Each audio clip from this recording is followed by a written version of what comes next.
出什么事儿了？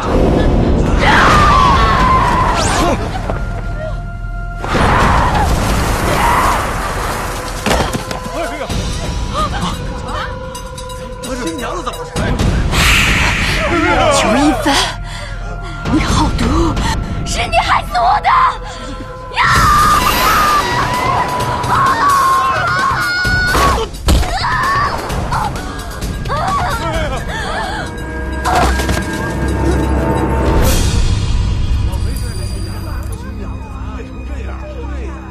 出什么事儿了？这啊！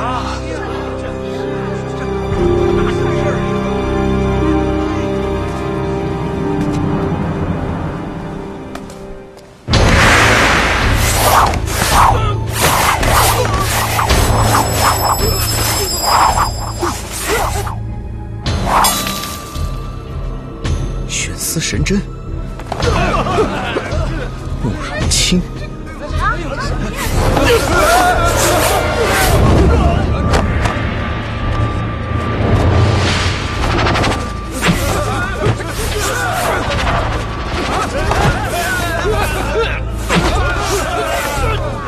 王昭彦中的是蛊毒，谁要是敢接近他，下场跟他一样。既然这样，还不赶快放开我们！臭丫头！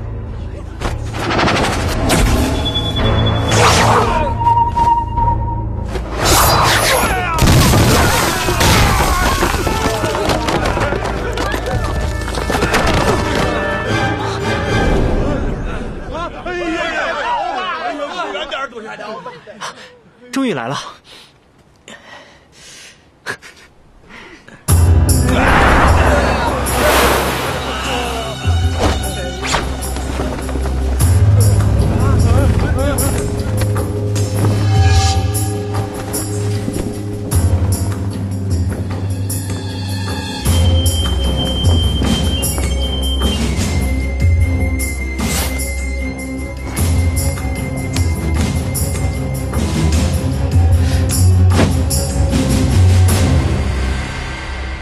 昭彦姑娘，她这是怎么了？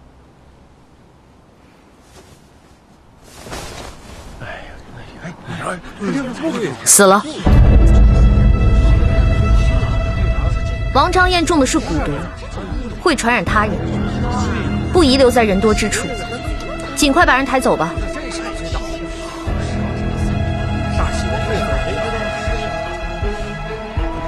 慕容宝，是。把王昭彦小姐的尸体小心移到后园无人之处，千万不要揭开布幔，10丈之内生人勿近。是。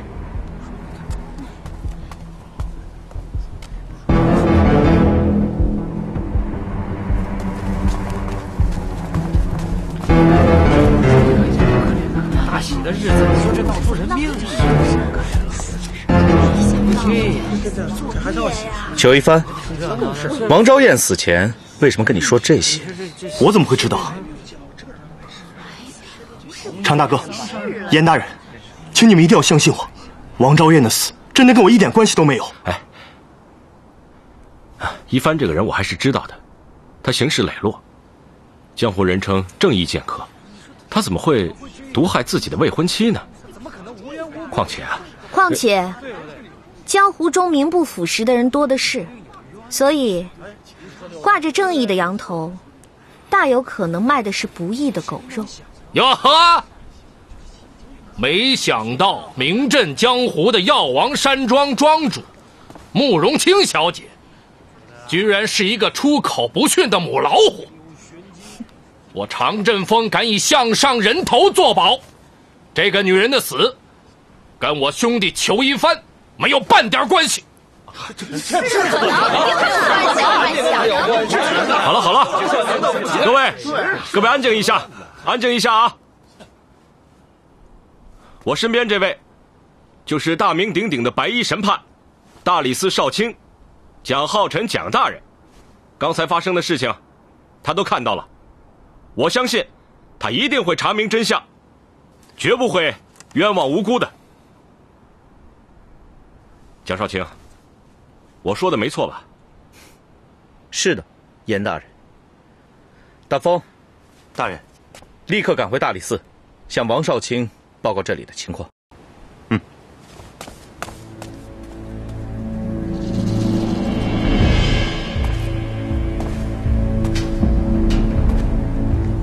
慕容姑娘，请问蛊毒发作需要多长时间？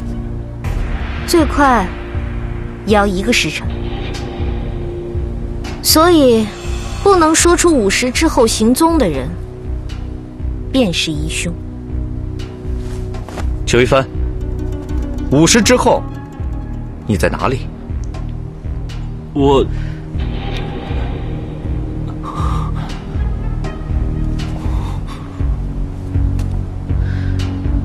既然新娘不是他杀的，为什么他的双眼要看着门口，双脚也要朝着门口走？难道新娘真是他杀的，所以他心虚想逃？不，新娘不是裘一帆杀的。墨雨，走。哎，一帆，你快说，5时以后你到底在哪儿？哎呀，我什么我呀？一句话就可以说得清清楚楚，结结巴巴的干什么？快说！既然无话可说，来人，在，立刻把裘一帆收押大理寺候审。且慢，蒋少卿，一帆还没有做出解释，你就要把他收押入监，大理寺办案，什么时候变得如此草率？对呀，谁敢动我义弟裘一帆，先杀了我常振甫！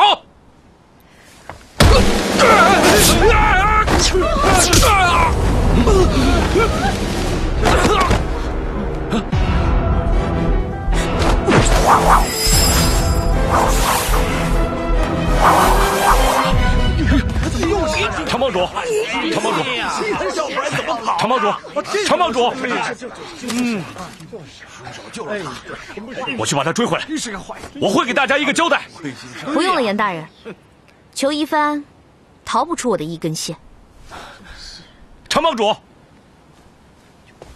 立刻封锁天威堂。是。小姐，张燕姑娘的事情已经安排好了。我想狄仁杰是不敢跟你碰面，我们还是不要多管闲事，赶紧走吧。不，狄仁杰已经来了，裘一帆就是引出狄仁杰的鱼饵。裘堂主请留步，我家大大有礼相赠。滚开！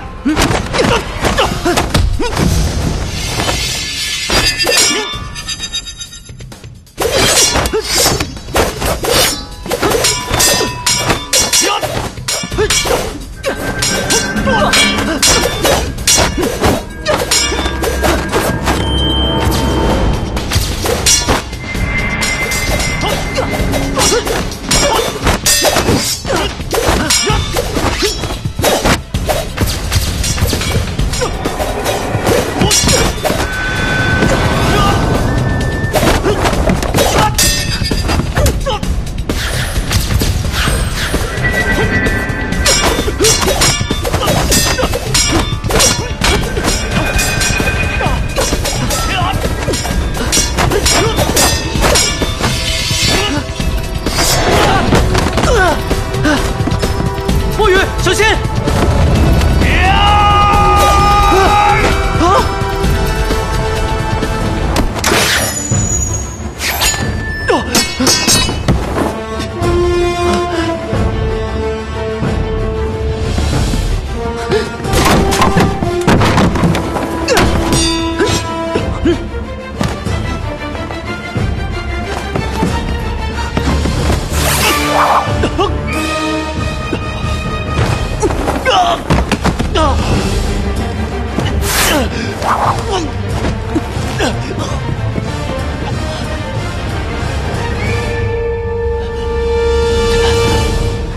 再动就要你人头落地！哎，千万不可，手下留情啊！此人杀害我好姐妹王昭燕，血债血偿，是江湖的规矩。姑娘，长安城乃天子脚下，王法之地，岂可滥用私刑？哎，狄仁杰，你来的正好啊！方才的事情你都看到了吧？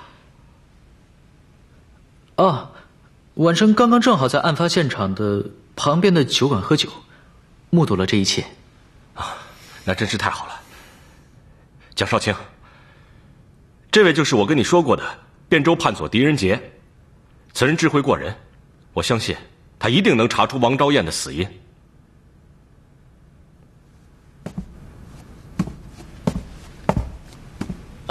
下官参见蒋少卿。你就是凭机智斩杀萧朝天的狄仁杰？嗯，好。既然严大人极力推荐，本少卿也乐得旁边轻松。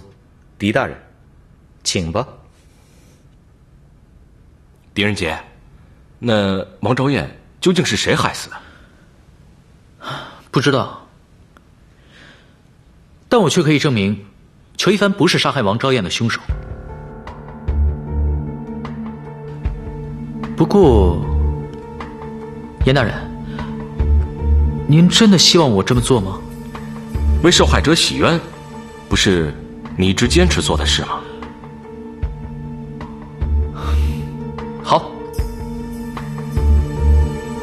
仁杰就来证明裘一帆不是杀害王昭彦的凶手，为受害者洗冤。请给裘一帆松绑。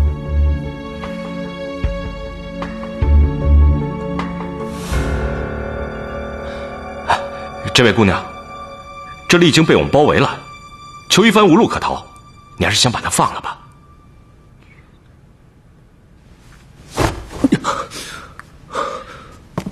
裘兄，我早就说过我是来送贺礼的，怎么样？没事吧？狄仁杰，你真的可以证明王昭彦不是我杀的？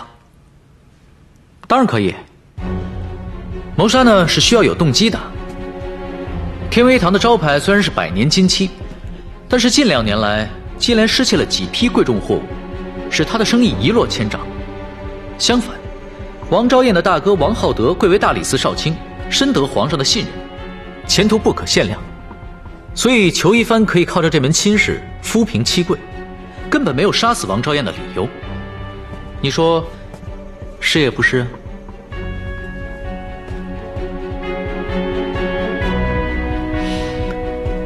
你不回答也可以。墨云，喝酒去吧。狄仁杰，等一下。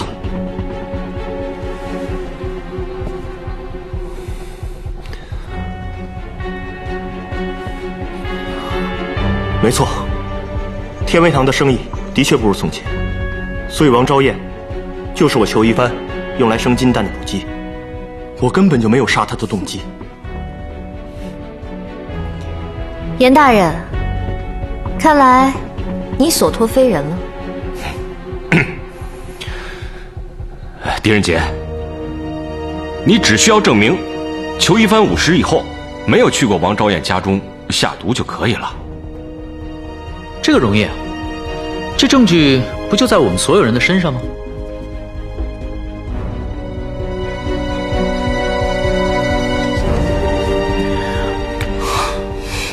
王裘两家在京城的相交遍天下，今日两家联姻，京城的大小商铺为了一尽情谊，便从大清早就开始燃放鞭炮。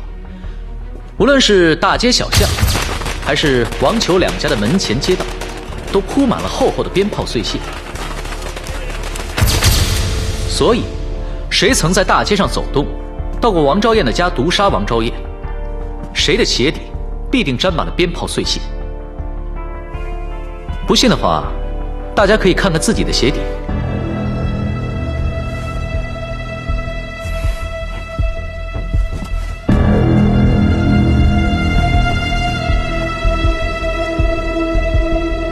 快去！果然如此。既然裘一帆从来没有离开过天威堂，那他的鞋底必定没有沾上鞭炮碎屑。裘兄，抬起你的左脚给大家看看。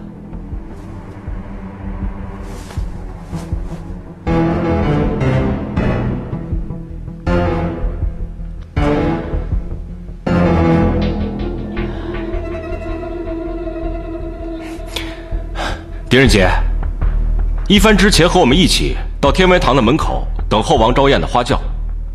他的鞋底沾了鞭炮的碎屑，也是有可能的。对，也有可能，也有可能。但也有可能是到王家下毒时在街道上沾上的。哦，也有可能啊。狄仁杰，你再想想，还有什么办法可以证明我没有杀人？啊，我正在想，正在想。等等，虽然我不能证实裘一帆没有到过王昭彦的家毒杀王昭彦，但我却可以证实他午时之后身在何处。裘一帆，抬起你的右脚，给大家看一看吧。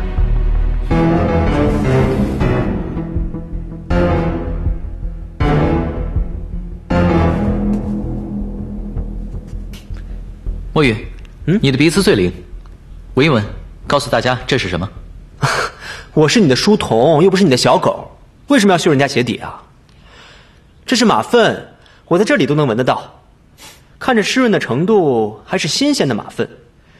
天威堂后院有个马厩，想必裘堂主刚刚去过那边吧？当然去过，这不就是喂马的草料吗？如果我猜的没错，裘一帆在午时的前后，王昭彦的喜轿未到达天威堂之前，他就一直身在马厩之内，是也不是？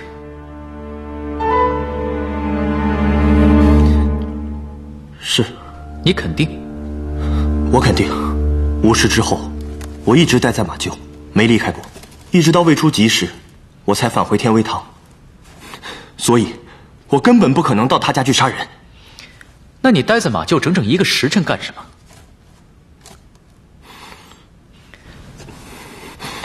你不回答我的问题，又怎么可能摆脱嫌疑呢？你是不是在马厩约了人？是。女人？你别闹了好不好？如果不是女人，你的衣衫上为什么会有胭脂的痕迹？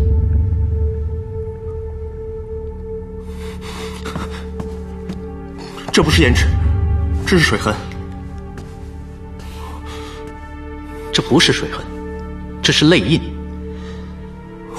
女人伏在男人的身上哭，胭脂沾到了衣衫上，被泪水所化，便变成了泪印。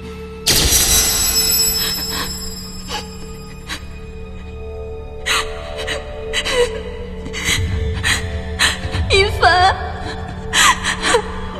你别抛弃我。一个男人在成亲的前夕，会面对3种女人的眼泪。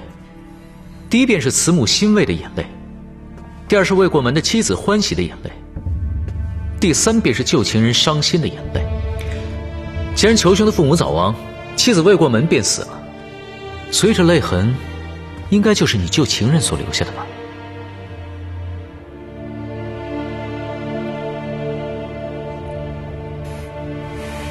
一帆，大婚之日你私会旧情人，你太不应该了。严大人请息怒。试问江湖中人，谁没有点风流韵事？这也难怪裘兄了。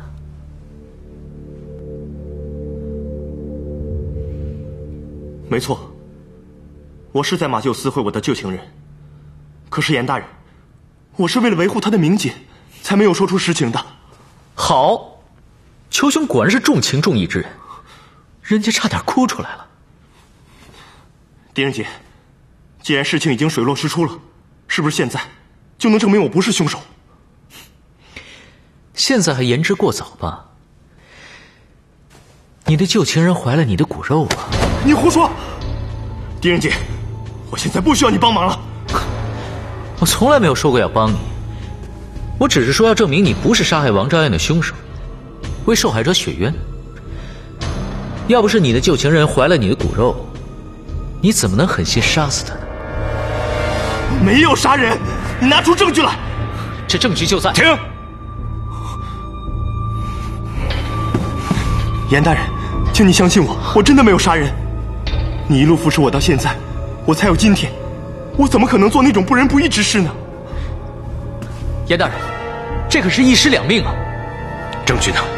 这证据就在裘一帆的剑上。墨雨，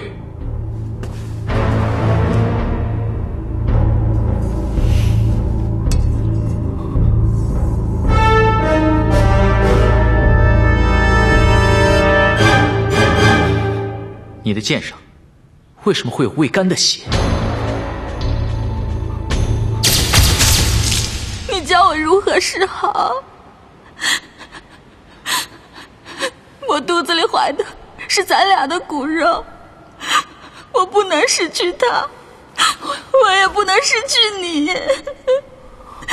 一帆，咱俩干脆离开长安，去什么地方都好，我这一生都跟定你了。可是，如果我现在就离开的话，我好，你不走，我就到喜堂去，死在他们面前。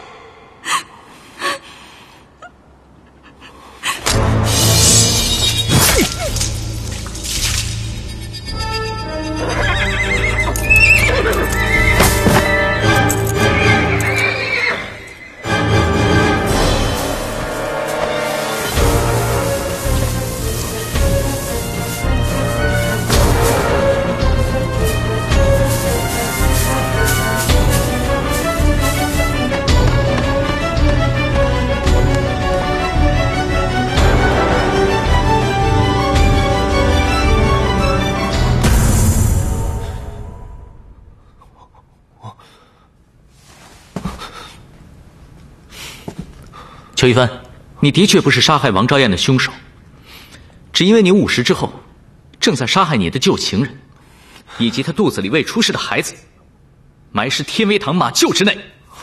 胡说，我没有杀人。那你马上跟我到马厩去，我敢肯定你的旧情人尸体还在。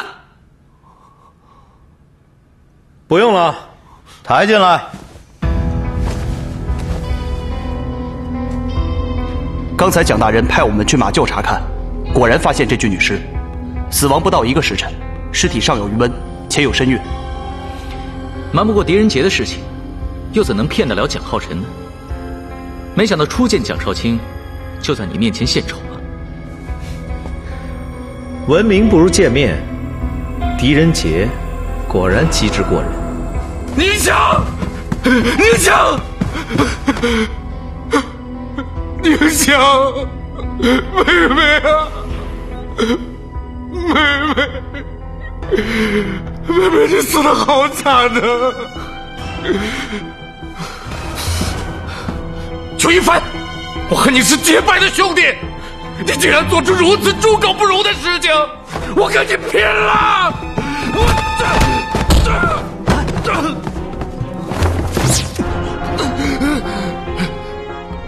常振锋，我一定还你妹妹一个公道。来人呐！来，把她带走。一帆，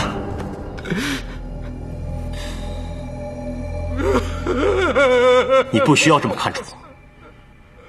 从以前你就告诉我，做人要光明磊落。如果我不杀了这个女人，我怎么继续光明磊落？你带走。且慢。哎呀，堂堂长乐帮帮主，怎么哭得跟个孩子似的？你是江湖中人，要给妹妹报仇，就要依照江湖的规矩。什么江湖规矩啊？跟裘一帆一战定生死，让他血债血偿。常振锋与裘一帆的武功相差太大了，你这不是让他送死吗？要报仇，不就要做好死的准备吗？这不就是江湖吗？蒋少卿，可否破例一次，让他们江湖的事情江湖了？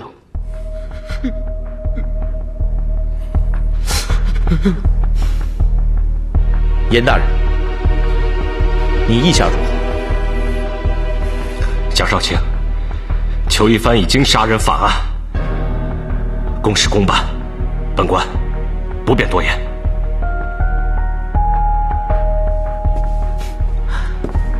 好，我也想知道你葫芦里卖的什么药。本少卿就破例一次，只要你裘一帆能杀了常振锋，我就答应将你无罪释放。多谢蒋少卿。墨雨，邱一帆，你可愿意接受常振锋的挑战？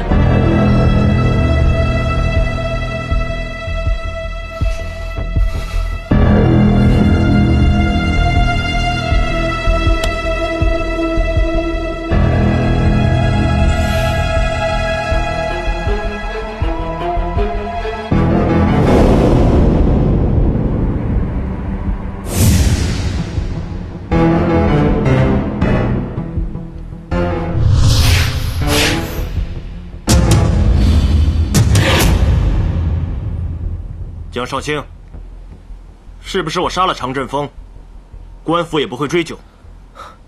当然，一切依江湖规矩行事。没想到我身在江湖，杀了人还能逍遥法外。狄仁杰，谢谢你送的这份大礼。送佛送到西天去。好，现在就让我给你们俩作证，我数3声以后，你们就拔剑开战吧。1、2、3。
我早说过，我是为受害者洗冤的。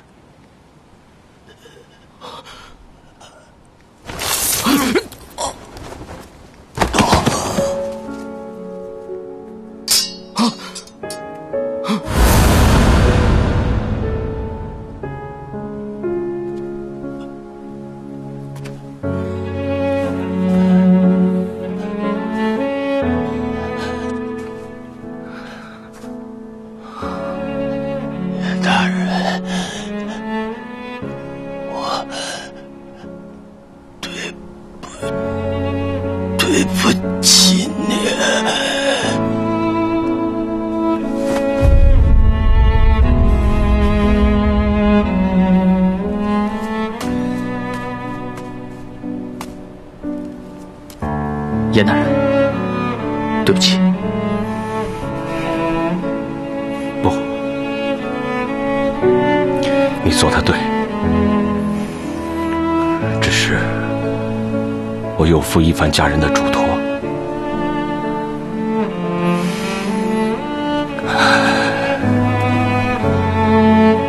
狄仁杰，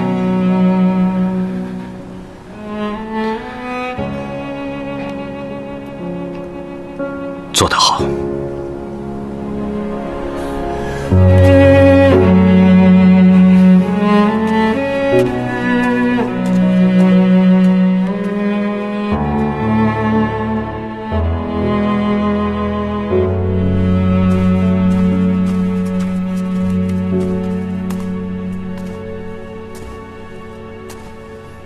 狄仁杰，你站住！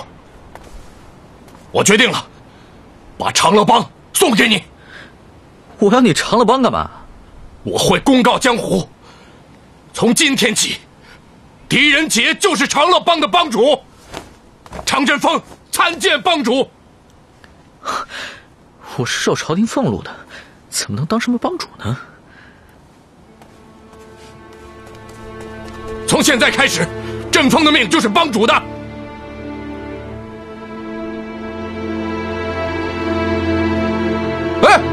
比我常振锋送东西不要的。你给我站住！小姐，我们也走吧。看来狄仁杰并不想见你。会见的。狄仁杰是个聪明人，聪明人就会自寻烦恼。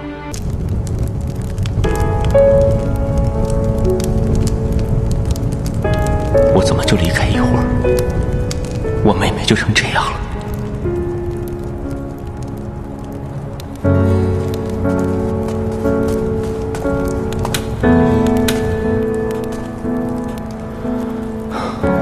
终于摆脱常振锋的纠缠了。这甩掉常振锋，比对付裘一帆还费劲。王大哥，这事情还没查明白，你怎么就放火烧尸呢？慕容清说，蛊毒除了用火烧之外，根本无法去除，会继续疑惑，所以我不得已而为之。任杰，现在大家都在猜测，说是因为昭燕不满我逼着她和裘一帆成亲，才会服毒自尽。但是因为实在太讨厌裘一帆，所以才会嫁祸于他，想把他拉入地府，却没想到被你误打误撞，为长宁乡洗雪尘冤，也算是天意。昭燕任性刚烈，这样做也是有可能的，但这件事还是有太多的疑点，难道王大哥就不想查明真相吗？想，当然想。只是最近公事私事实在搅得我精疲力尽，觉得有些累了。昭燕之死确实是有很多的疑点，但是眼下朝廷更有一件大案，让我和蒋浩辰非常苦恼，所以昭燕指示，还是等侦破了这件案件之后再做调查。王大哥和蒋少卿合称长安两大神判，文武皆决，什么样的案件可以让你们俩头疼？不知小弟可否帮忙？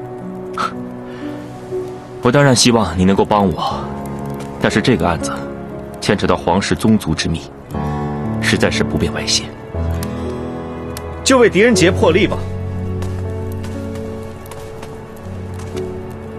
王大人，节哀顺变，感谢二位大人的关心。刚才蒋大人何出此言？眼前这件大案，你我联手都没理出个头绪，实在枉为大理寺少卿。因此严大人提出建议，说让狄判佐加入调查。凭着他过人的智慧，说不定会有突破，也不一定。不知道王大人意下如何？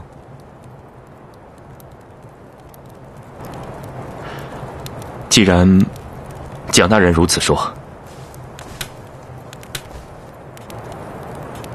好。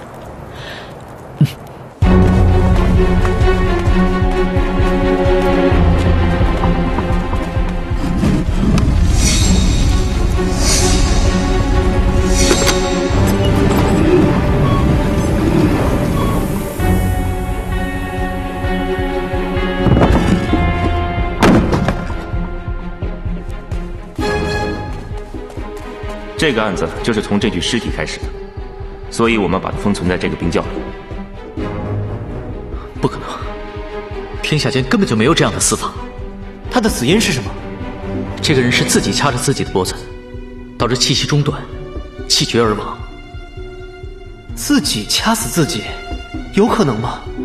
绝对不可能，人不可能自己掐死自己。自己掐着自己的脖子，气未绝，人已昏，双手自然会松开，气息也会恢复正常，所以人不可能掐死自己。不信的话，你可以自己试试。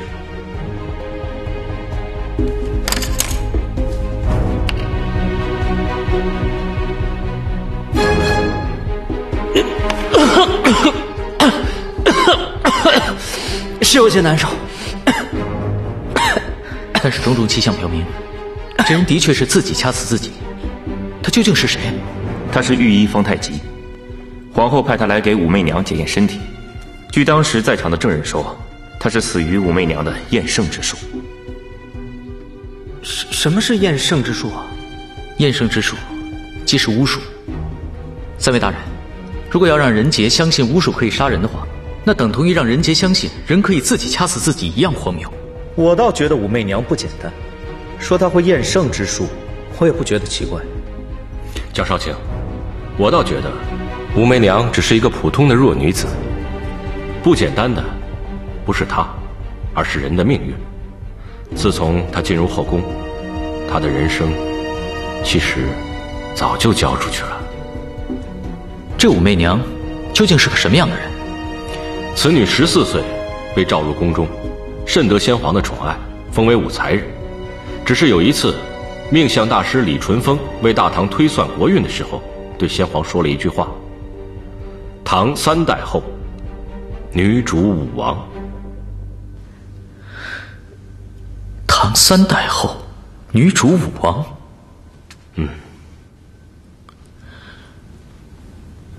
当今圣上正是大唐的第3代皇帝。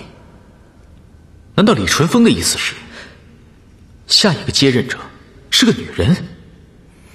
不单是女人，而且她还姓武。在先皇的身边，符合这个条件的，便只有武媚娘一个人。所以，她的命运便发生了翻天覆地的变化。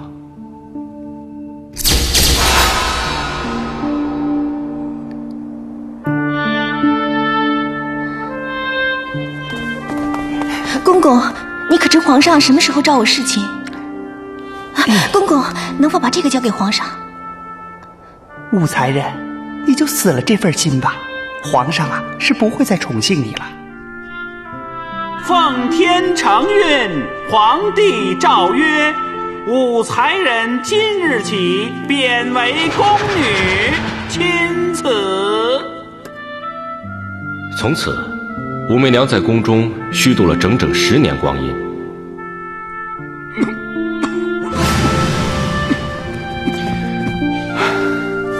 直到碰到当今圣上，当时的皇太子。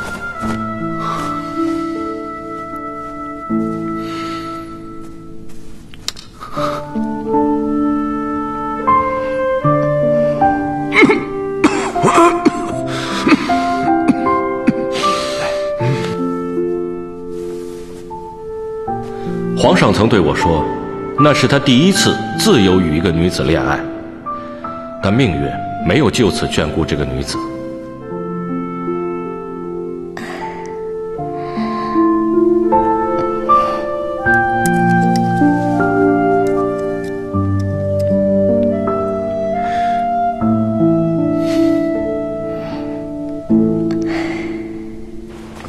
太宗病逝，武媚娘的命运再次臣服，而且更是渺茫。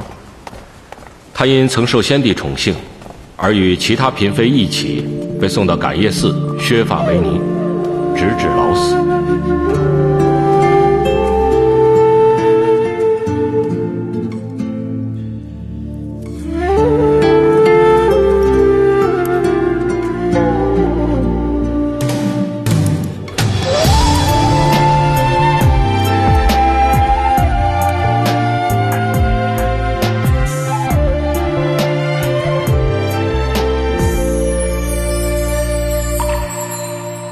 水中你的影子，散不开的心事。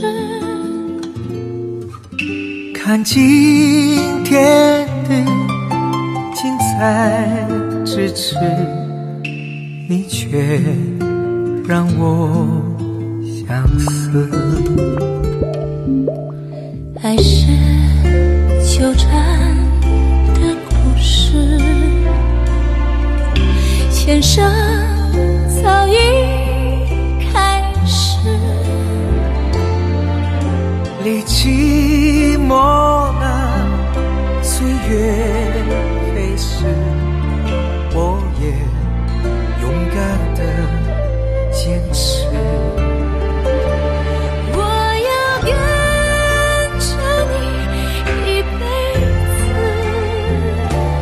从生一直跟到死，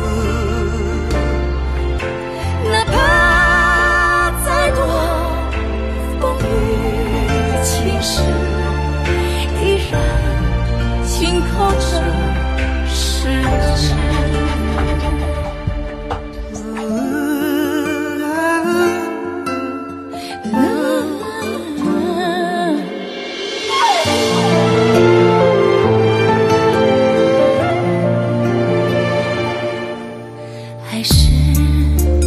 缠的故事，前生早已开始。历寂寞的岁月飞逝，我也勇敢的坚持。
没想到，命运又再一次的把这个弱女子推向了风口浪尖之上。1年前，皇后因为自己未有所出，为了讨好皇上，便提议让这武媚娘重回后宫。也正因如此，她才卷入了这场命案之中。想想，此女子也真是可怜啊。武媚娘能够得到2代天子的宠幸，你说她可怜？我倒觉得她不简单。这感业寺是宫中妃嫔落发苦修，度过余生之处。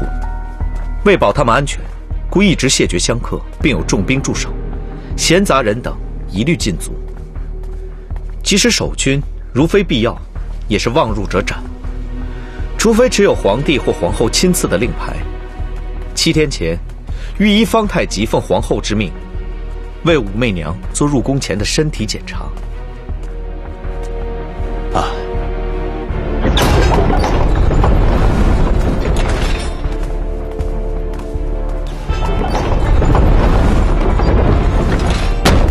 媚娘，什么事？御医死了。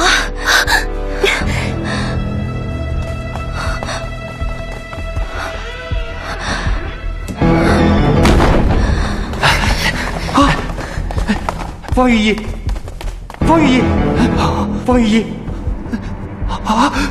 方御医死了，死了，死了！杀人了！杀人了！杀人了！当时只有武媚娘在旁边，若不是巫术，又如何让人自掐致死？但是杀人动机呢？御医死后，他的随从向我们透露，御医死前5天，曾来为武媚娘把过脉。当时就怀疑武媚娘怀有身孕，不守贞洁，这次来就是想证实此事，没成想在这蒲氏殿中离奇死去。那王大哥的意思是，武媚娘怕她怀孕的事情会影响她重新回到宫中，于是将御医杀死。这也是有可能的。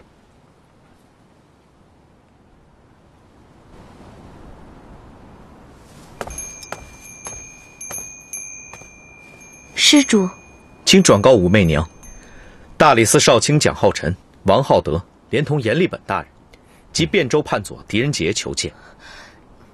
请几位大人稍后。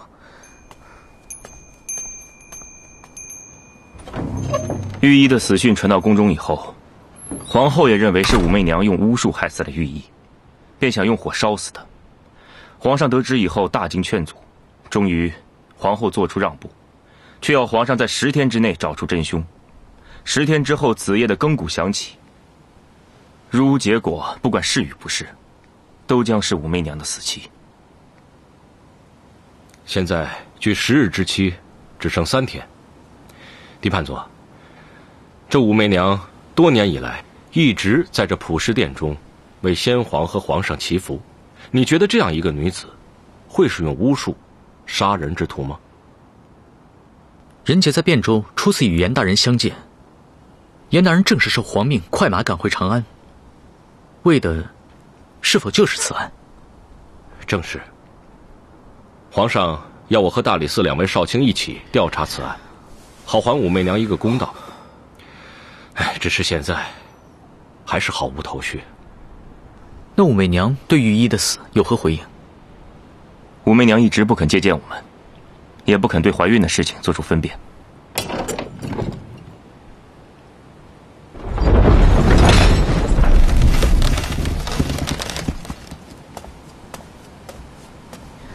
武媚娘说了，只见狄仁杰一人。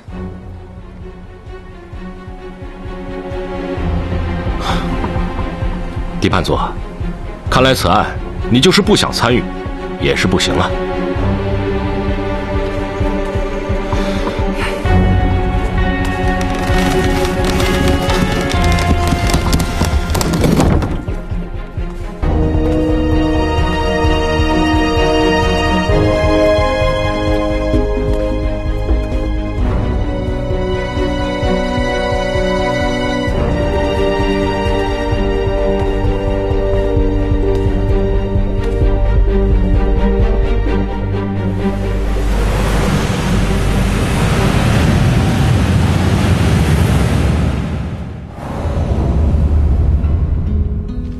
武媚娘见过狄大人，我该如何称呼你呢？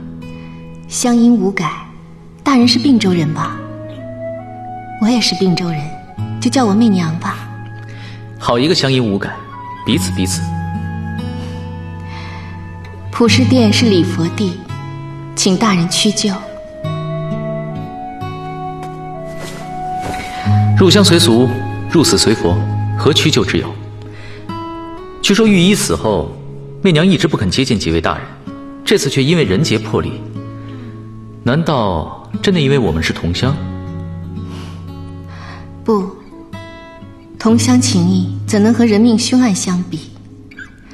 媚娘肯见狄大人，是因为你和其余的3位大人不同。只因为他们身在朝中，我却在朝外。愿闻其详。身在朝中，处事难免受制。正如严大人受皇上之命调查此事，必定偏护媚娘，而大理寺2位少卿虽然是众口称誉的神判，但他们的背后有皇后施压，调查起来判断难免会受影响。就只有狄某人身份低微，或许对人对事还能保持中立，以一个平常人的心来面对这个案件吧。与大人说话真是乐事。大人有事请问，在观音面前，媚娘定坦诚相告。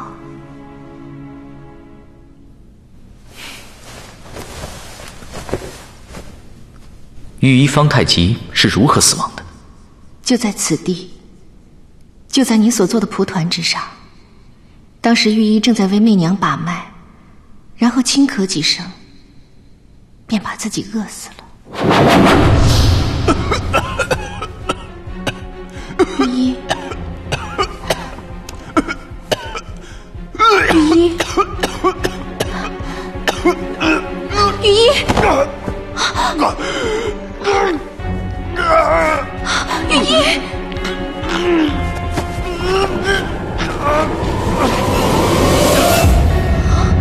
御医，媚娘可是相信这世上有巫术？媚娘是否相信并不重要，关键是狄大人相信吗？人杰只相信证据和真理。最后一个问题，媚娘是否怀有身孕？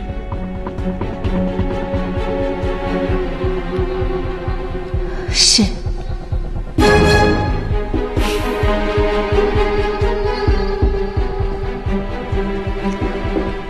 人杰告辞了。狄大人，媚娘有一事相求，刚才大人所想，烦请大人守密。与媚娘对话真是乐事。放心，仁杰刚刚所想，定不会告诉他人，因为这也关系着仁杰的生死。3日之内，定还媚娘一个清白。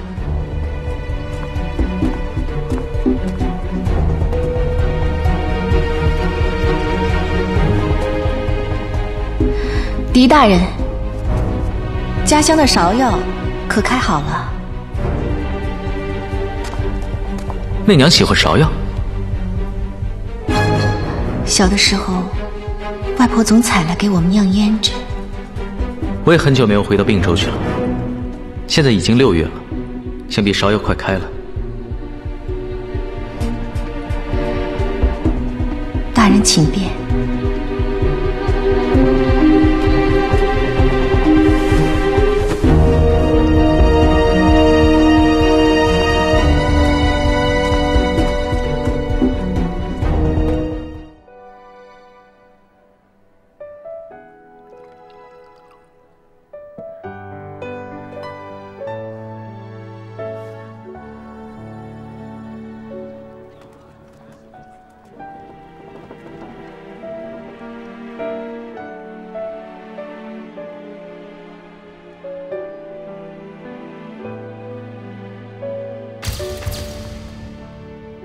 仁杰兄，看到那个最红的了吗？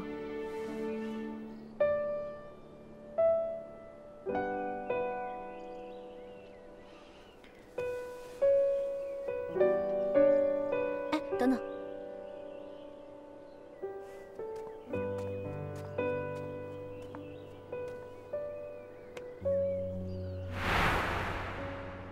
注意你的呼吸，还有风。那苹果无时无刻不在飘动，记住，不能伤它分毫。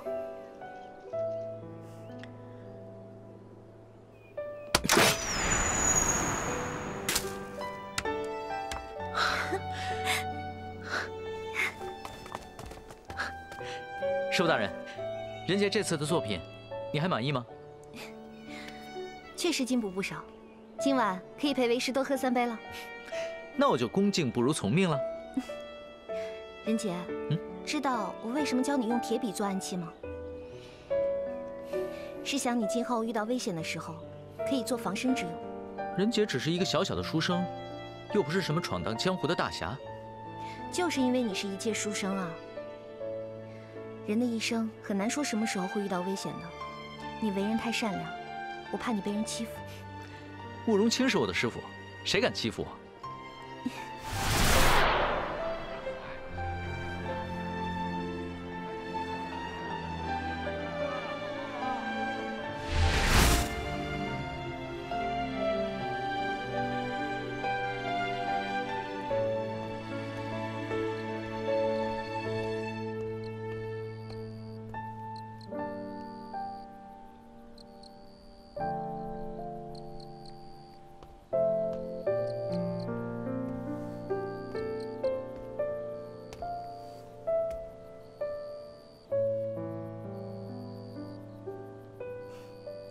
想喝醉吗？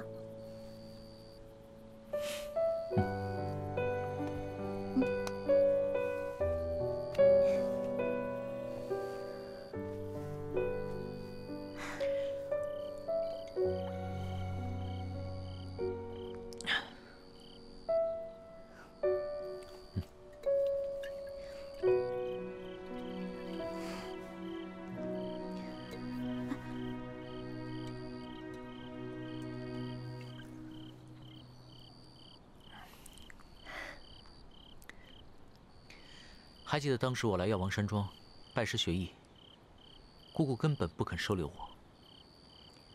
还好你当时替我说话。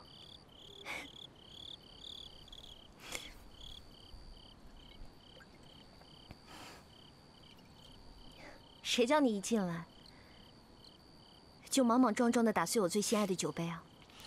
谁叫我当时马上就闻出来，那就是20年前酿的女儿红。谁知你立刻就说这是好酒，打碎了可惜。你这个女酒鬼啊，分明就是想找个人陪你喝酒。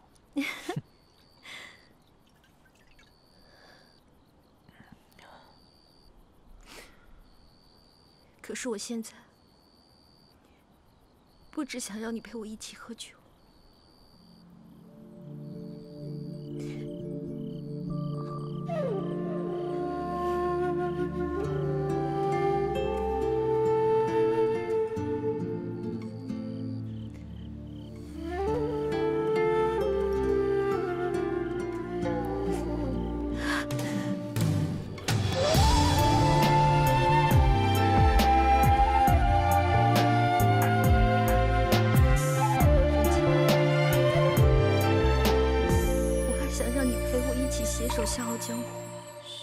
一起上山采药，一起研究医术，一起做药王山庄的主人。要是让我一个人承受这些，我真的承受不起。今天的精彩咫尺，你却让我相思。爱是纠缠的故事，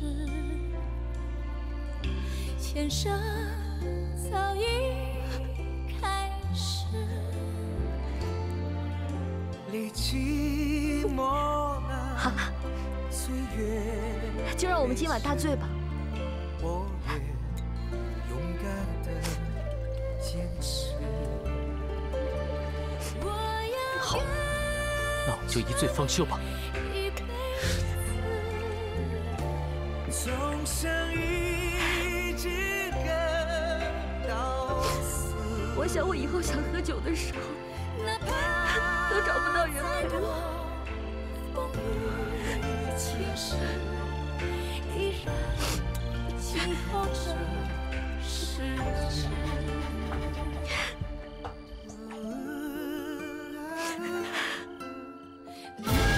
风吹动你温柔发丝，吹不乱你的梦结，穿越过千秋万世，爱不会停止，相背相依，不离不弃，永在一起。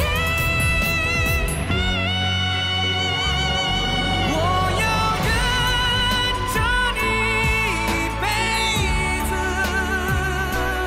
送上一句感更死，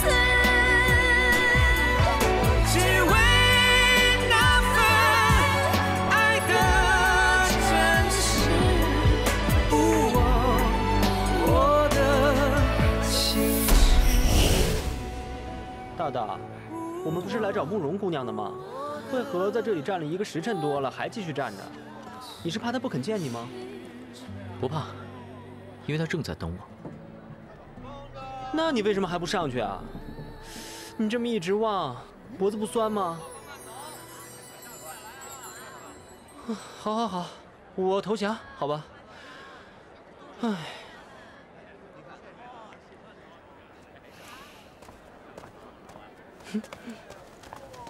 狄仁杰，不好了！怎么了？王浩德出事了。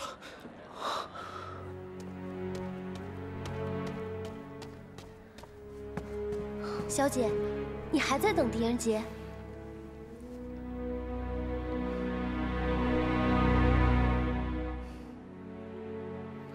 用不着你管。我怎么能不管？我们要赶在城门关上之前离开。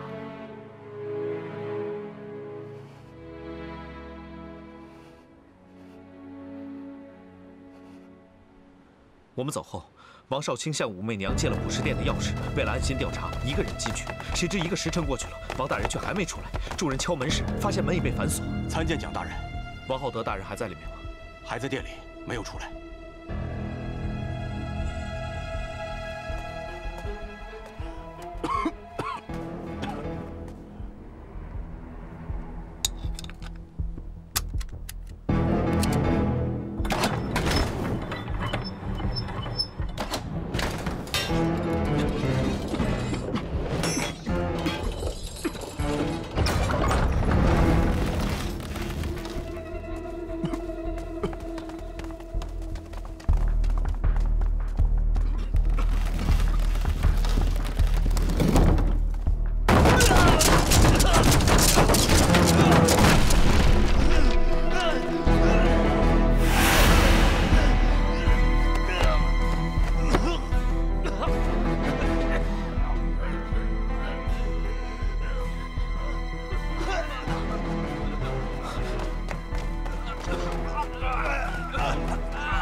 杰，这里交给我，你快去救王大人。救人呐！小姐，上车吧。小姐，狄仁杰是个寡情的人，我劝你还是不要再想着他了。我想什么与你无关，别忘了，我是小姐，你是奴婢。哎呀，小姐，这次到长安城，我已经陪你做了很多大胆的事儿，都不知道怎么跟姑姑交代。姑姑最不喜欢狄仁杰，偏是你还要跟他见面，那我真的很难。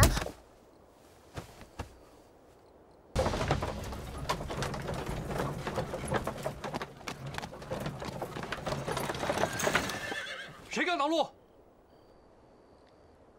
我要慕容清跟我走。王浩德大哥受了重伤。谁下的手？我。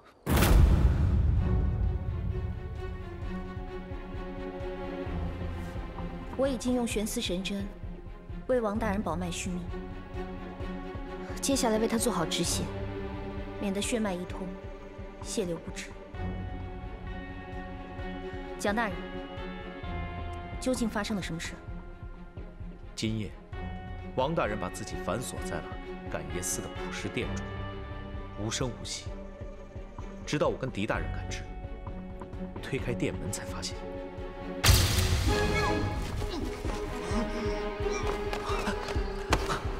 王大哥，王大哥，坚持住，人家来救你。王大哥，坚持住啊！墨云，拔剑！拔剑干嘛？将王大哥的手齐腕斩下！快，来不及了！啊！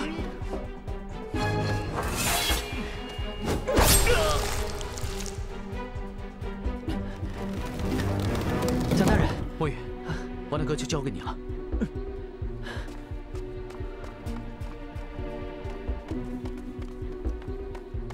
大人，感业寺的官兵已经全部都死了，他们都是自己把自己给掐死的。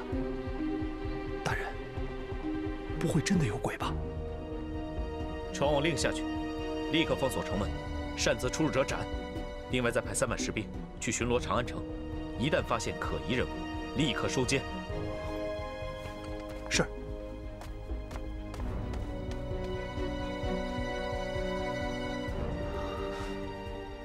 狄仁杰，你总算亲眼见到了吧？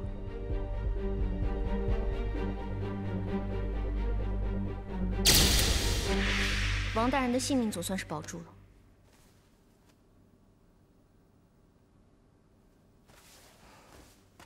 但是王大人的气血滞行太久，伤了3阳经，断了阳维脉，能否醒过来，还是未知。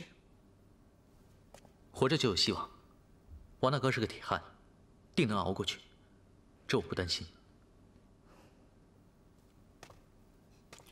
慕容姑娘，你相信人可以掐死自己吗？不信。难道是有冤魂索命？我狄仁杰从来没见过杀人的鬼，只见过杀人的人。但无论他是鬼还是人，我定会把他抓出来，还王大哥一个公道。蒋大人，可否带我去看一下守卫的尸体？请。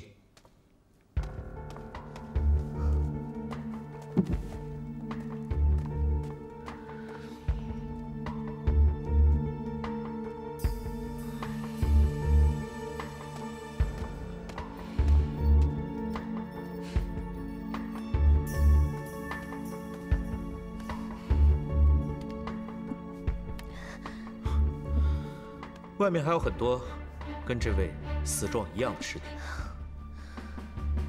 这的确是被人掐死气绝的迹象，但是又是如何做到的呢？银针，是。任杰兄已经用银针测试过了，他并没有中毒。青山流水一份，是。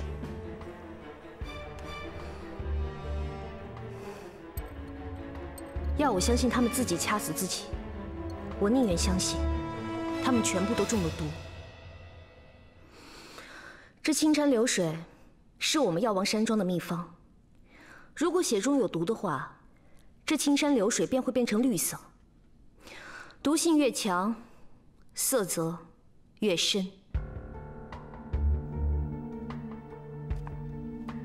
你问问他，这还要过多久才能变色？我狄仁杰从未见过一种毒药可以让人自己掐死自己。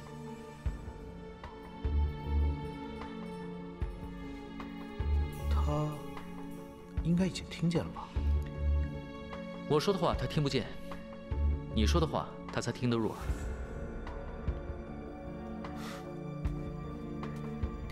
慕容姑娘，为什么有人说的话你会听不入耳呢？有些人的话，我就是没兴趣听。不用我重复了吧？墨雨，拿一个白瓷碗来。哦。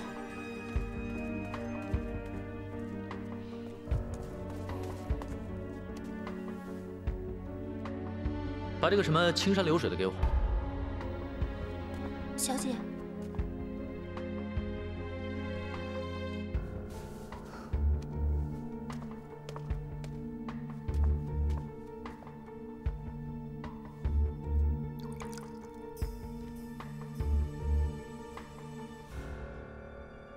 果然是中了毒，只是毒性轻微，色泽不深。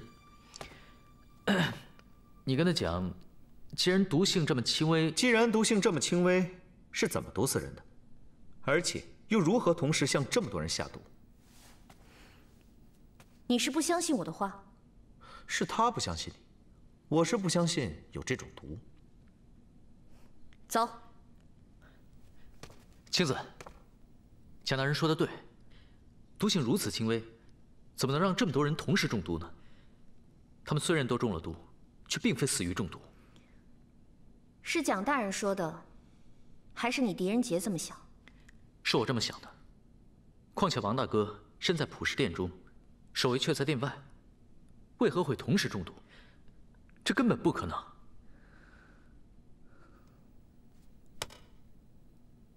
看来有一个人能替我们解答。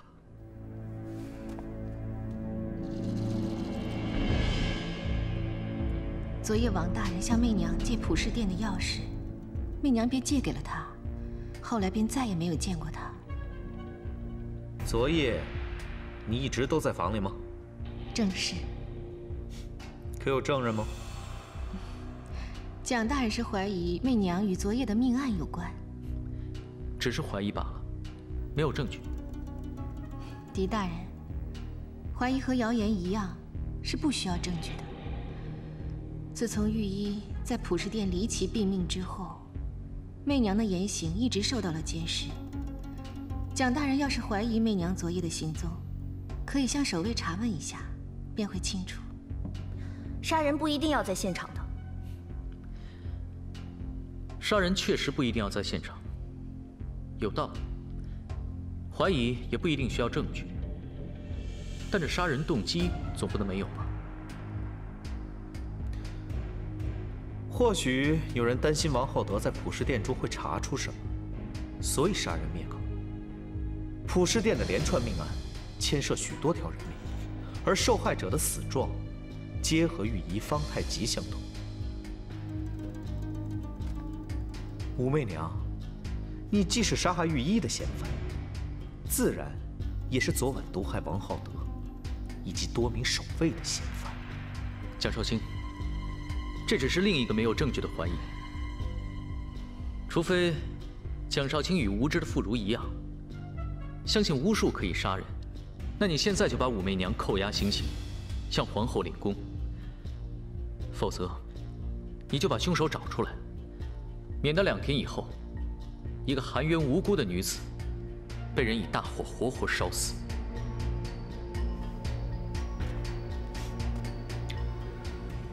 我不会让你含冤而死的，我会找到证据。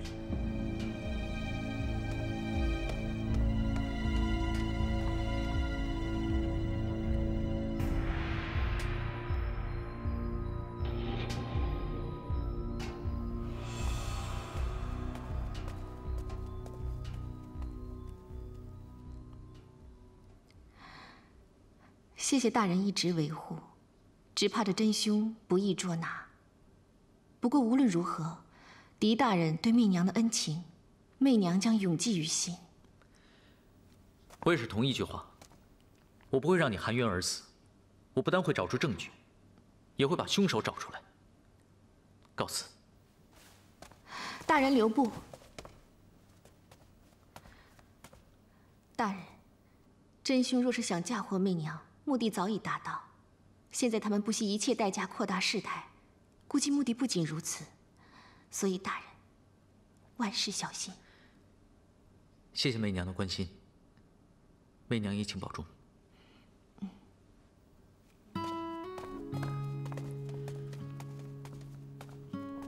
好，快点！小姐，你不会真的是要逛街买东西吧？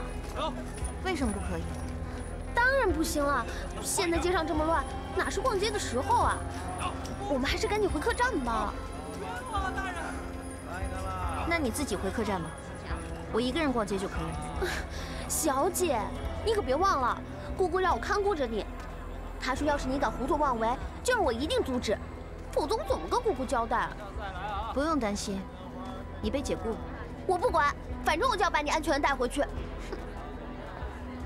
解雇？什么解雇啊？我是药王山庄的庄主，难道解雇你还不可以？你已经不是慕容家的人了，也没有必要向姑姑交代，自便吧。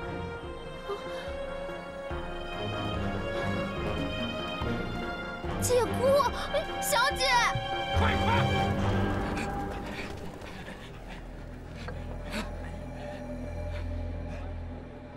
帮主，怎么样？西市东市都找遍了，不见狄仁杰。哎呀，俺常振锋不再是帮主了，别叫我帮主！你们干什么吃的？找谁都找不到。这边。这每天麻烦事够多，常振锋也不完美。其实任杰兄也相信普世店一案是集体中毒事件吧？现在只是推测，就等慕容姑娘来证实了。而且啊，她一定会回来证实的。哎呀，到处都是官兵，这生意怎么做呀？干脆把铺子关了吧。老板，哎，还做生意吗？做呀，当然做呀。姑娘，你要买什么药材呀？我要一间药店。啊，浅匠不如鸡匠，难怪严大人说你聪明绝顶。女人心海底针，也都可以被你算得这么仔细。蒋大人过奖了。如果哪个男人啊，要是自以为能看清女人心，那真是自寻烦恼的冤大头。自寻烦恼本就是男人的天性，不是吗？但其实任杰兄心里明明就不想让慕容姑娘趟这次的浑水，但偏偏又抵挡不住普世店神秘集体杀人事件的吸引力，还是让慕容姑娘去寻找那毒药的来源。蒋大人，你想多了，我家大大只是想见慕容姑娘而已。吃你！看来狄盼佐是个多情人，也不枉蒋某冒着掉乌纱的风险，为你带来一个消息。2个时辰后，大理寺便会拘捕慕容清。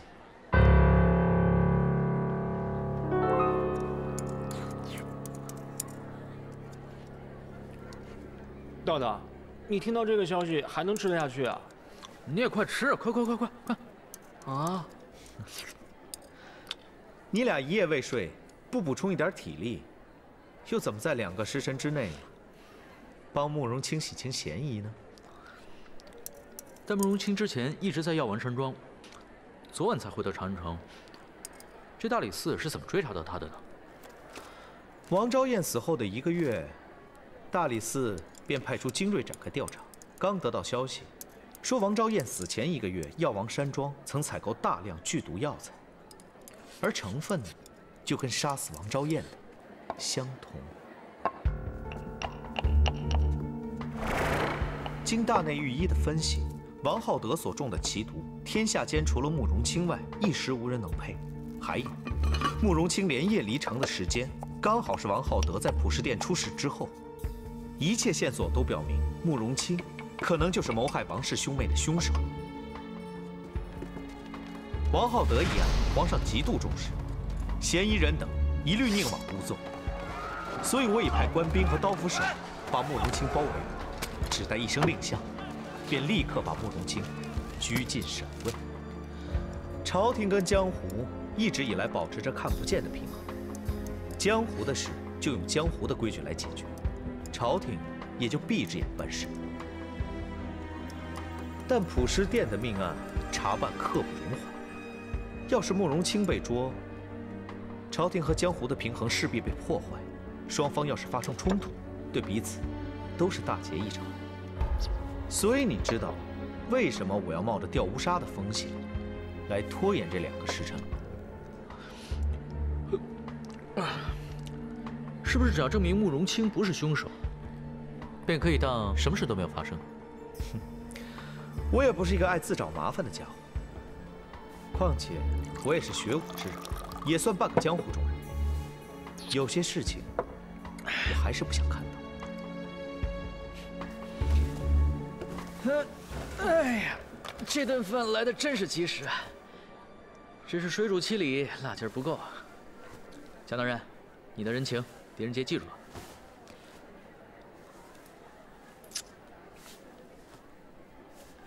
现在仁杰去找个朋友，半个时辰后，普什殿外见，我定会证明慕容清不是凶手。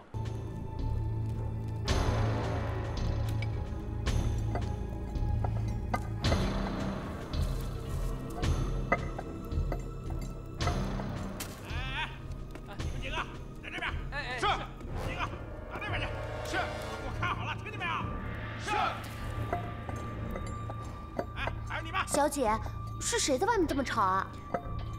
问问不就知道了吗？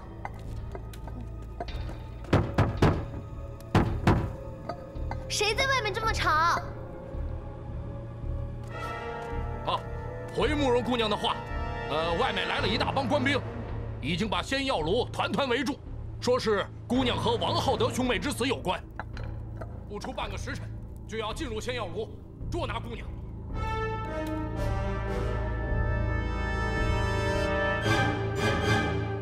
我是常振峰，奉帮主狄仁杰之命，前来保护姑娘的。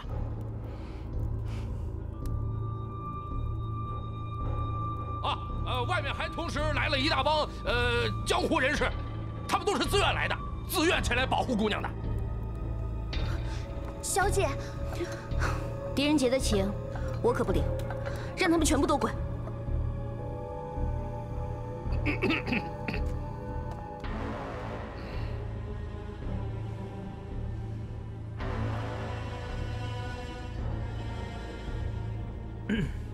小姐，这事已经越闹越大了，要是让姑姑知道，又想让我解雇你是不是？要来要去我自己做主，任谁也别想留住我。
还是毫无头绪吗？狄仁杰，要不你现在跟我去仙药炉，劝慕容清跟我回大理寺，我保证，绝不为难他。我就要去执行任务了，没有时间再犹豫了。你去吧，我还要继续留在这里调查。时辰已到，难道你不管其他人的死活吗？我还是那句话，保护慕容清是他们自愿的。如果你现在带走慕容清，他们定不会答应你。我是官，捕捉嫌犯是我的职责。还有狄仁杰，我很羡慕你，如果有机会，真想跟你大醉一场。可惜啊！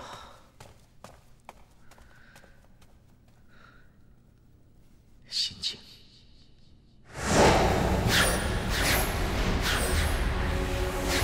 心情，一定要心情。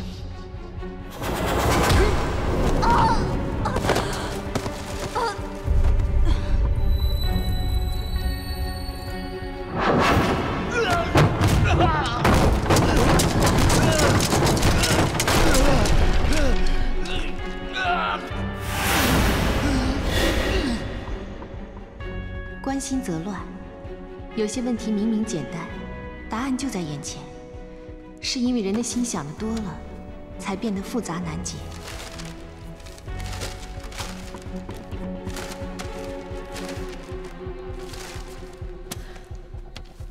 答案就在眼前，我一定有看过。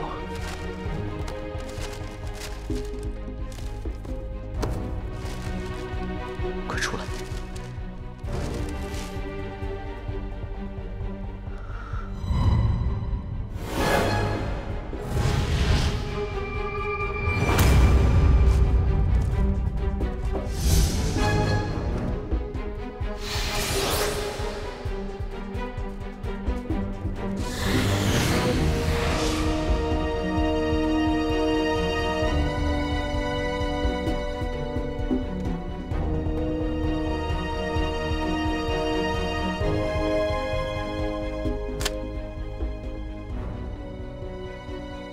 官府办事，闲杂人等一律退让。蒋大人，我知道我家大大十分尊重你，故还是想先求你。慕容清在王氏兄妹一案中，虽然嫌疑最大，但证据尚未确凿，不知可否网开一面，暂缓扣押呢？非常事件要用非常手段。慕容清不是个平凡的角色，倘若今日没法抓到他，他日要想再抓他便更难。那为了完成任务，只好得罪了。动手！住手！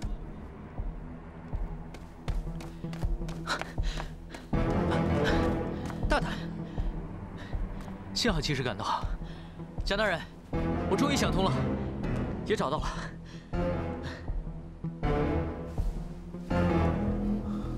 真的？大大，你想到什么了？已经没时间了。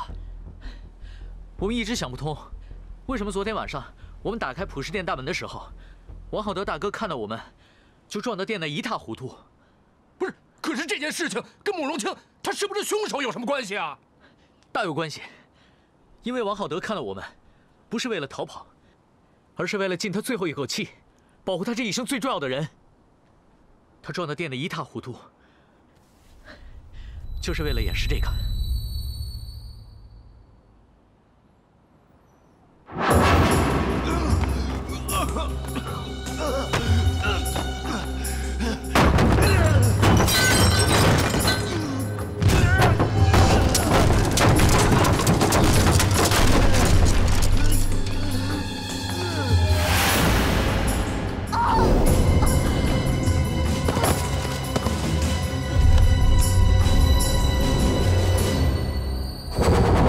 王浩德大哥孤家寡人，能让他尽最后一口气去救的人只有一个，就是王昭彦。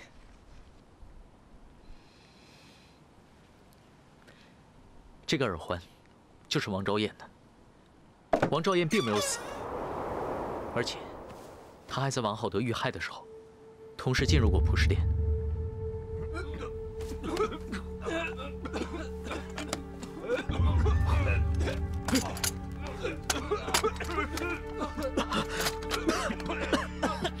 这是什么味道？从药店里飘出来的。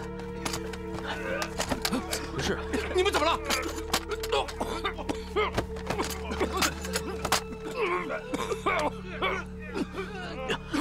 怎么回回去！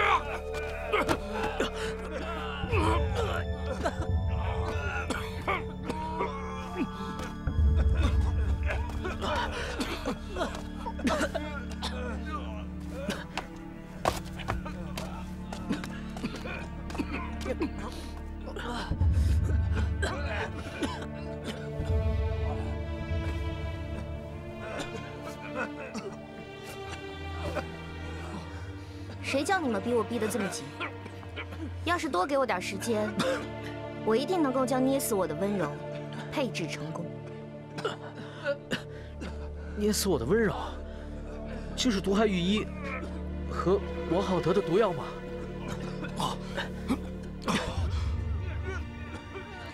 真是抱歉，让大家受苦了。但是为了查清长安城的离奇命案，以及还自己清白，不得不让大家大胆施药，让大家受惊受苦，还请各位原谅。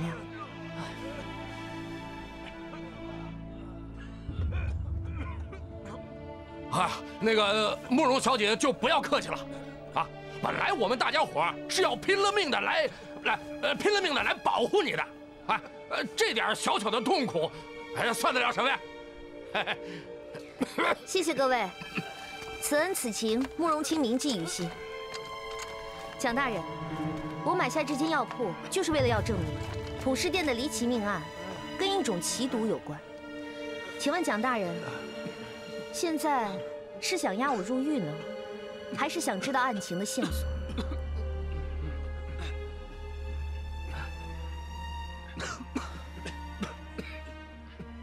大风，去把朝中的严大人带进感业寺内。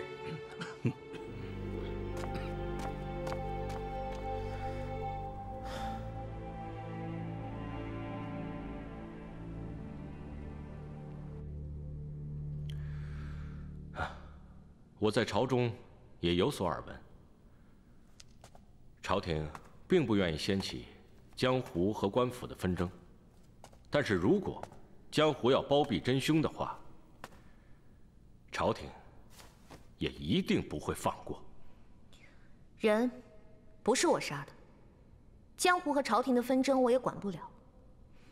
我此次只为药，一种可以使人自杀的毒药。对于慕容清而言，也算是一种挑战。幸好你失败了。哼，那也比有些人光说不做要强。慕容姑娘，我家大大做的可多了呢，要不然刚刚朝廷与江湖的对峙，墨鱼怎么会出现在外面呢？是啊，狄仁杰，刚刚你找到那只耳环呢？证据是你找到的，人自然也要你审。我蒋浩辰是大理寺的少卿，不再当你的传话筒了。蒋大人，有些人的问题，我未必会答，也未必愿意答。那浩辰只有不顾一切把你带回大理寺。慕容姑娘，人家相信你不是凶手，你未必会答的，叫人杰来猜；你未必愿答的问题，可以不回答。你只要回答你可以和你愿意回答的问题就是了。好，让我们现在重新梳理一下这件事。这个耳环是我在这普世殿找到的，是王昭燕婚礼时佩戴的。她跌出喜轿的那一刻，任杰看得清清楚楚，想必也躲不过蒋少卿的一双慧眼。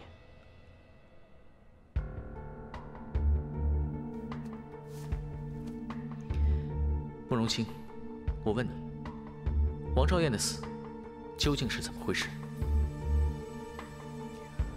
她是我杀死的，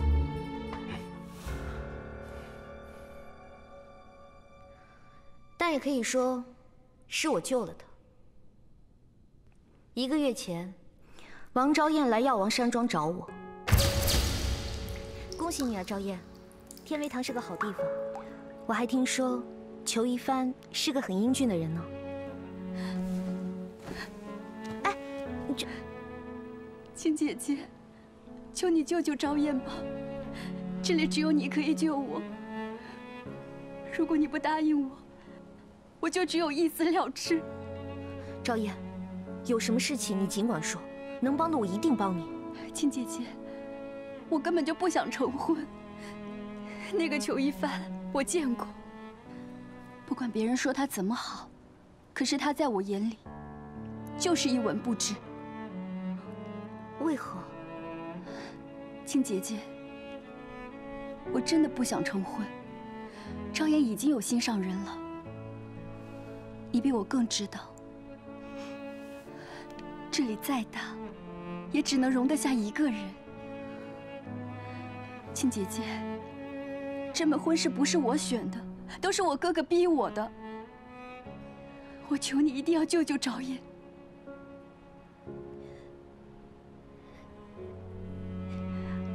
你让我如何帮你？我只要你让我死。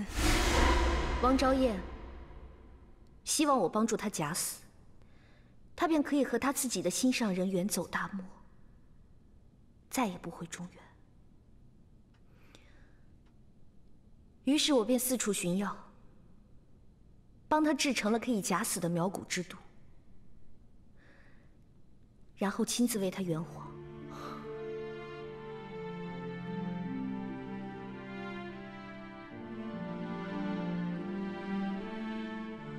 我很羡慕他。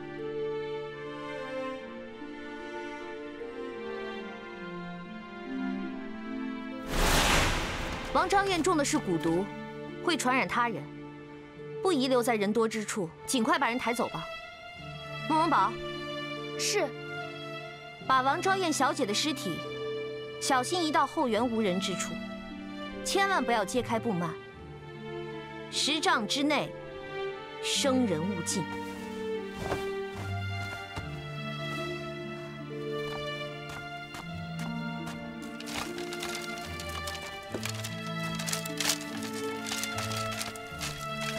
昭燕姑娘，昭燕姑娘，没事了，昭燕姑娘。那女尸怎么办？这尸体是昨天疾病死去的，我家小姐把它买了下来，不会有问题的。谢谢，也替我谢谢你家小姐。你赶紧走吧。我只是帮了昭燕这个忙，后面的事情我便一概不知了。后来，王昭燕根本就没有去到大漠，却来到了普食殿。以她的武功，想要躲过守卫非常简单。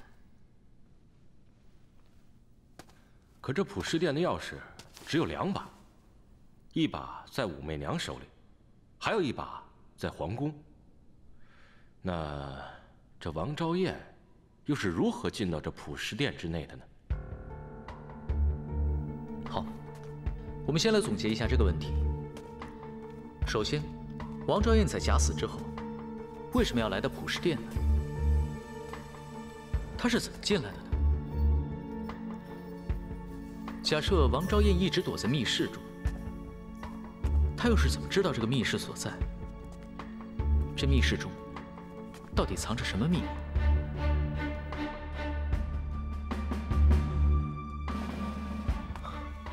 还有，王浩德为什么来这里寻找王昭燕？王昭燕是否又真的杀害了王浩德？还有御医方太极是否也是王昭燕所杀害？还有一个最重要的问题：假设王昭燕就是凶手，她为什么要嫁祸给武媚娘？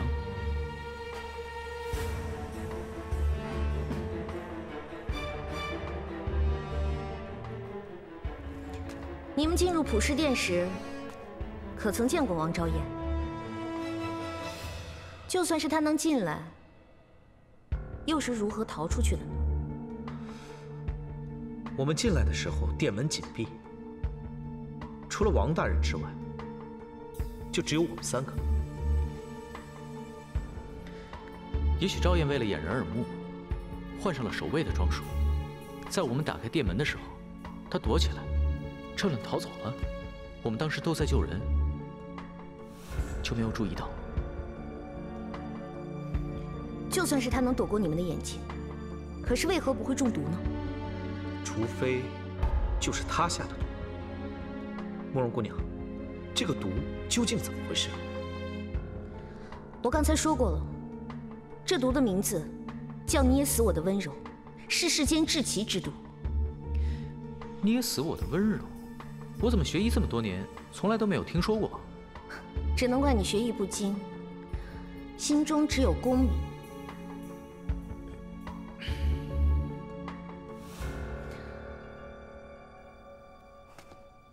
传说在几十年以前，有一名奇将叫骆红尘，他对各项工艺、天文地理无一不精。所谓匠心独运这4个字，再配他不过了。骆红尘一生最伟大的成就，便是红尘6绝。没有人真的知道这6件作品是什么。随着他的死去，6绝便随之消失，同时消失的还有他的后人。但我曾听姑姑说过，6绝之一便是天下至奇之毒，捏死我的温柔。严格说来，捏死我的温柔只是由2种普通药物混成，一种令人喉头生出火烧之感，另一种令人双手肌肉突然收缩，任何一种都不能致命。且所用之药材，就是普通药店都能买到，所以我才能即刻炼药。但却不能像骆红尘那样化腐朽为神奇，把用药分量和药发的时间掌握得出神入化。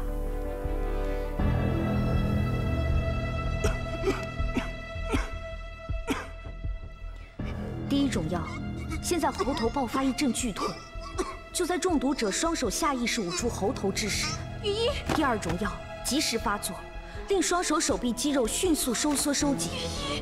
于是，便出现了饿死自己的诡异情景。但最恐怖的是，捏死我的温柔是以一种特殊方式提炼的药物结晶，遇风即化成无形，且随风流动。中毒者不出半炷香的时间便会毒发，而小小的一点进入风中，便足以让数10人中毒。所以它一直存放在竹筒之中，并以桐油浸泡，阻止与空气接触。既然他毒发需要半炷香的时间，那方玉一很可能在进入普世殿，等待武媚娘来之前就已经被人下了毒，所以武媚娘一定不是凶手。这样解释也未尝不可，但浩德兄进入普世殿1个多时辰之后才毒发，这又要怎么解释？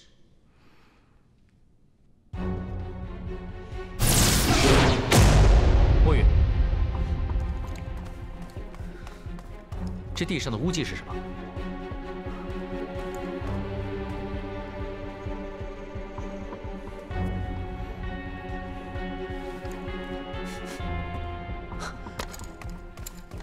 是桐油。如果是这样，那一定有人在大殿内放毒。会是王昭燕吗？这有可能。但浩德兄出事时，殿门是紧闭的，外面的守卫又怎么也会中毒呢？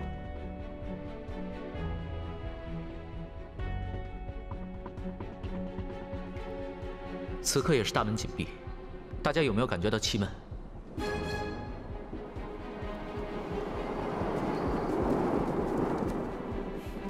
蒋大人，请命人拿一个发讯号的烟弹过来。好。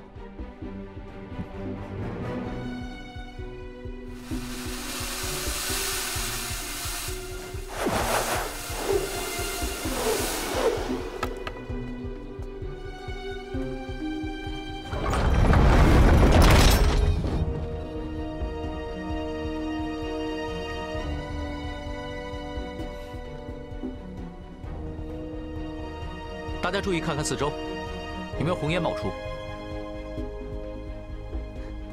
这里有红烟。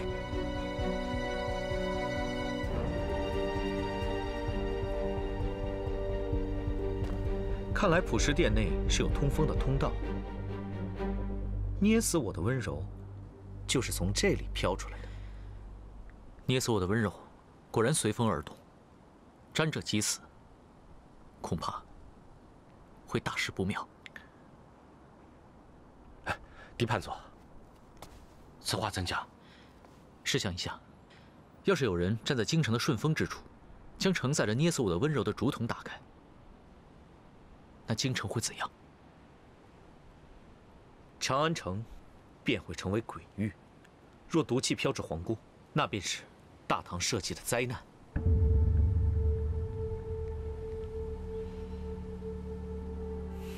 大风，立刻赶回大理寺，通缉王昭彦。他身上极有可能携带剧毒毒药，若他敢反抗，立刻格杀。蒋大人，毒药可能不在王昭彦的身上，而且此案尚有诸多谜题未解。如果杀死了王昭彦，恐怕会让一切线索中断。狄判佐，现在普氏殿一案已牵涉到我大唐社稷的安危，接下来就交由朝廷和蒋少卿全权处理吧。你的职责已尽，其他的不必再理会了。严大人，人杰做事向来有始有终，从未中途放弃过。狄判佐，是非得已，不要再执着了。那把王大哥交给人杰来照顾吧。等他苏醒后，我问清事实，便会离开。人杰兄，王少卿自有御医会照料，你不必担心。严大人，当初让人杰协助查案的正是大人，而如今到了关键时刻，大人却让人杰请辞。亲属人杰办不到。如果人杰猜的没错，大人要捉拿王昭彦，不但是为了社稷，也是为了帮助武媚娘洗清罪行。为了不让她2日之后被火星烧死，好向皇上交代。